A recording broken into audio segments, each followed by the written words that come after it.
Hello friends, আজ আমরা খুব সহজভাবে জেনে নেব joint sentences with adjective clause using হু।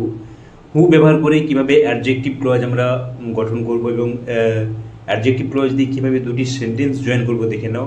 দেখো, আজ আমরা হু দিয়ে কীভাবে জয়েন হয় দেখো। হু কাকে বোঝায়? পার্সন, অর্থাৎ ব্যক্তির ক্ষেত্রে ব্যবহৃত ব্যক্তিকে বোঝায়।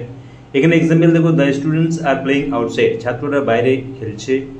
দে ফিনিশড দেয়ার হোমওয়ার্ক, তারা তাদের কাজ শেষ করেছিল। এখানে দেখো, তোমরা অ্যাডজেক্টিভ ক্লোজ জানো যে অ্যাডজেক্টিভ ক্লোজ কোনো নাউনের পাশে বসে নাউনকে বর্ণনা করে, অর্থাৎ নাউন সেই নাউনকে মডিফাই করে।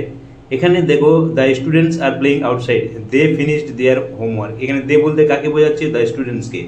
স্টুডেন্ট সম্পর্কে দেখো সেকেন্ড সেন্টেন্সটি বর্ণনা করছে।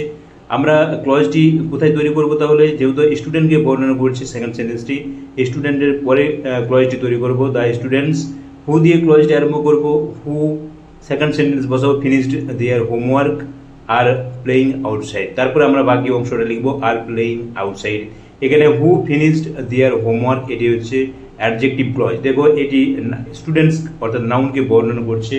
নাউন অর্থাৎ স্টুডেন্টকে বর্ণনা করছে। কেমন student? Who finished their homework, যে বাড়ির কাজ শেষ করেছিল। নেক্সট এক্সাম্পল দেখো, Rabindranath is a great poet, he won the Nobel prize. Rabindranath একজন মহান কবি, তিনি নোবেল প্রাইজ পেয়েছিলেন। এখানে দেখো, হি ওন দ্য নোবেল প্রাইজ, কে? হি বলতে কাকে বোঝাচ্ছে? রবীন্দ্রনাথকে। অর্থাৎ এই সেকেন্ড সেন্টেন্সটি দেখো রবীন্দ্রনাথকে বর্ণনা করছে, অর্থাৎ রবীন্দ্রনাথ যে নাউন তাকে মডিফাই করছে। এখানে দেখো রবীন্দ্রনাথের পরে তার ওই ক্লজ যার সম্বন্ধে বর্ণনা করবে, তারপরে আমরা ক্লজটি তৈরি করবো, অ্যাডজেক্টিভ ক্লজটি। এখানে হু দিয়ে বসাবো Rabindranath, who won the Nobel prize is a, তারপরে আমরা কি লিখবো? Is a great poet. Rabindranath who won the Nobel prize, তারপর বাকি অংশটা লিখবো, ইজ এ গ্রেট পোয়েট।